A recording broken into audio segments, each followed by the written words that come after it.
Fa ikhwani wa akhwati rahimani wa rahimakumullah. Dalam sebuah hadis disebutkan oleh Rasulullah sallallahu alaihi wasallam ada 4 sumber kebahagiaan seseorang. Ada 4 yang menjadi faktor kebahagiaan seseorang. Dan penyebutan 4 ini di dalam hadis yang Rasulullah akan sebutkan ataupun yang akan kita coba bacakan, itu bukan berarti hanya 4 faktor saja yang menjadi sumber kebahagiaan setiap manusia, namun itu adalah di antara banyak faktor yang menjadi sumber kebahagiaan. Jadi bukan itu aja. Salah satu ataupun 4 di antara yang banyak itu adalah disebutkan dalam hadis yang akan kita coba sampaikan di kajian kali ini, di mana Rasulullah sallallahu alaihi wasallam bersabda, arba'un min sa'adatil mar'i ay yakuna zawjatuhu salihatan wa auladuhu abraran wa khulata'uhu salihin wa an yakuna rizquhu fi baladihi.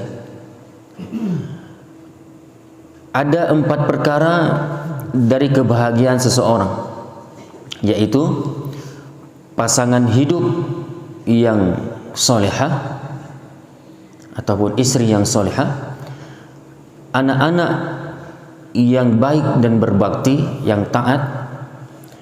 Kemudian yang ketiga, berkomunitasnya seseorang dengan orang-orang soleh, pergaulannya adalah dengan orang-orang yang soleh.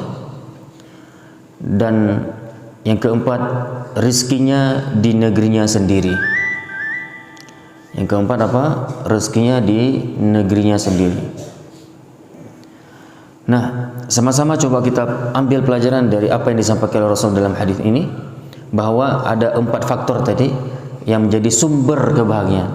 Jadi kita akan menjadi bahagia hidup ini insya Allah kalau kita memiliki 4 hal ini semasa hidup. Dan sebaliknya, lawan dari bahagia, seseorang itu akan menjadi menjalani hidupnya nanti dengan penuh kesulitan. Dia akan menjalani hidup dengan penuh ketidaktenangan, ketidaknyamanan kalau ia tidak memiliki 4 ini. Dan 4 ini bisa menjadi 4 hal kebalikan dari hal ini. Itu bisa menjadi sumber konflik dalam hidup.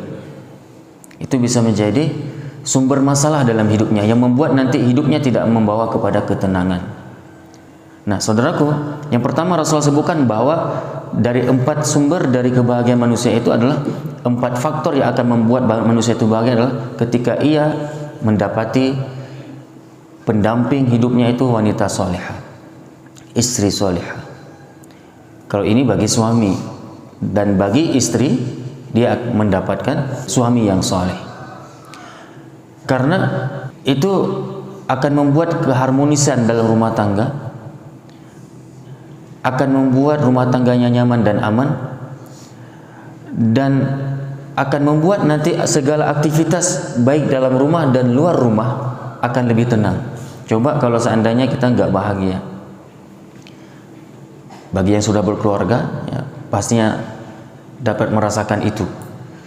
Ketika konflik terjadi dalam rumah tangga, pertikaian terjadi, ya, antara suami dan istri, maka itu akan mempengaruhi kepada keadaan di luar rumahnya nantinya.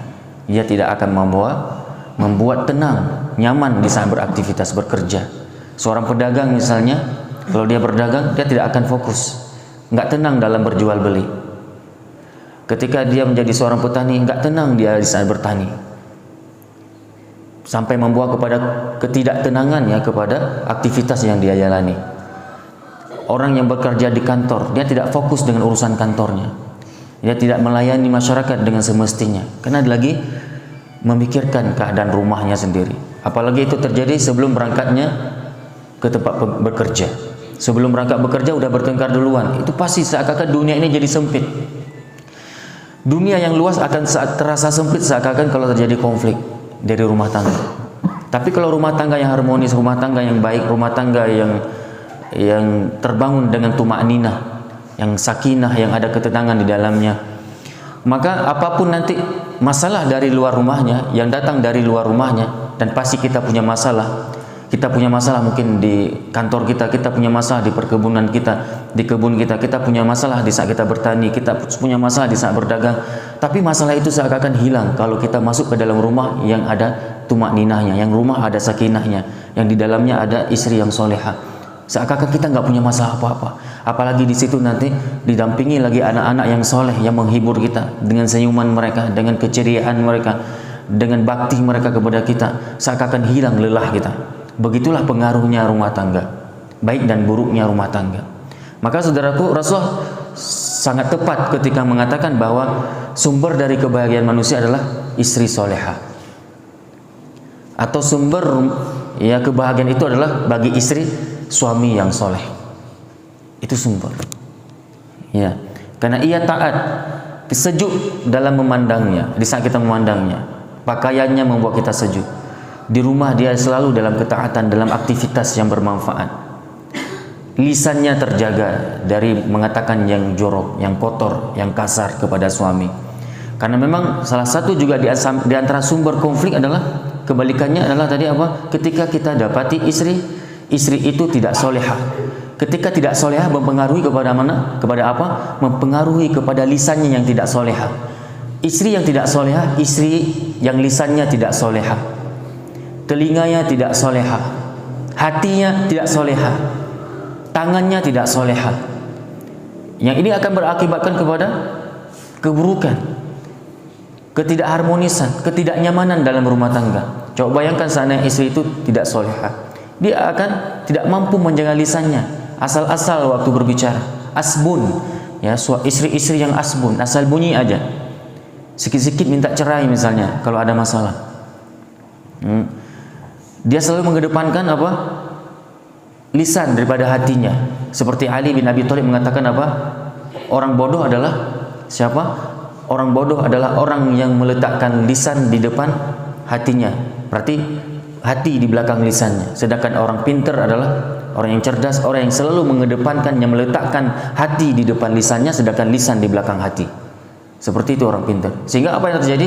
Orang yang kalau memang dia meletakkan lisan di depan hati, maka ngomong dulu, merepet dulu, ngomel dulu, nggak mikir, karena hati di belakang. Dan biasa penyesalan selalu datang di akhir.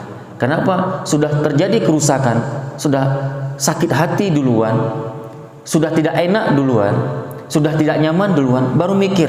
Itulah terkadang terjadi juga sama wanita yang tidak soleha, yang dia selalu mengedepankan lisan daripada hatinya.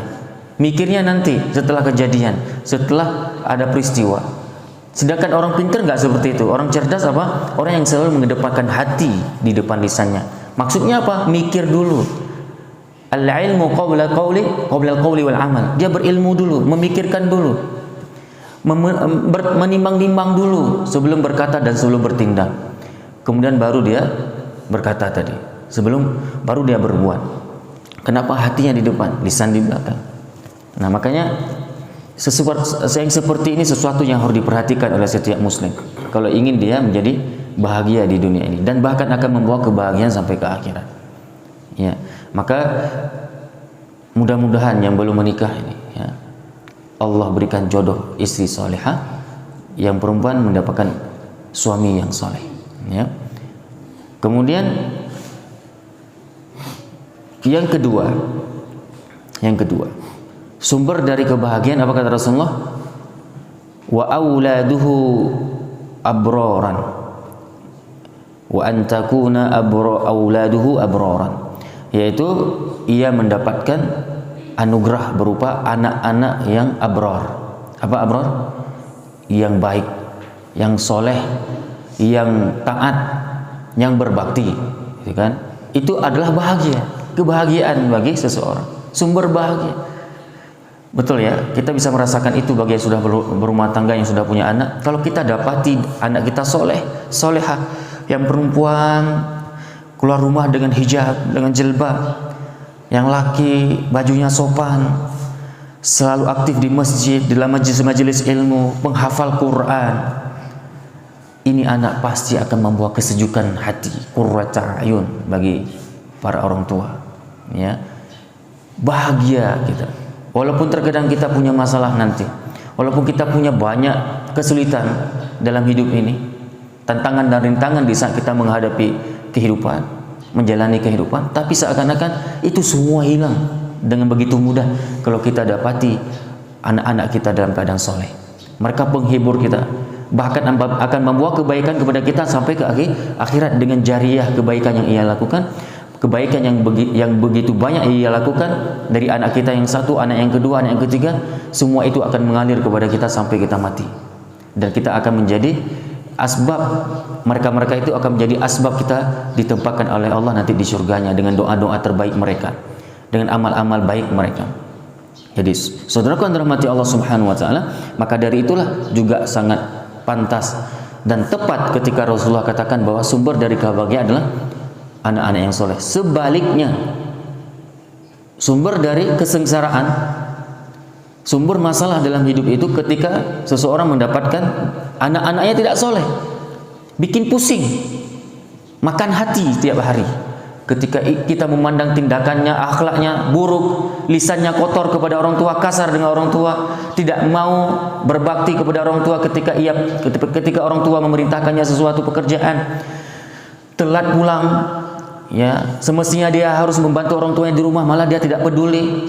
Dia sibuk dengan teman-temannya, belum lagi nanti dengan tidak sholat, belum lagi dia tidak menjalankan syariat ibadah kepada Allah, belum lagi nanti dia ternyata narkoba lagi, yang perempuan tidak berjilbab, pergaulan bebas, ya, terkena dengan kenakalan, suasana kenakalan remaja, sampai dia harus dimasukkan ke lapas, ke rutan, dikarantina di situ. Ini pasti akan membuat rumah tangga dan keluarga itu sendiri tidak bahagia, hilang kebahagiaan. Walaupun kita kaya, walaupun kita berharta, walaupun kita mungkin dipandang oleh orang tokoh, tapi kalau orang itu mendapatkan diri anaknya tadi nggak bagus, pasti hilang itu semua kebahagiaan.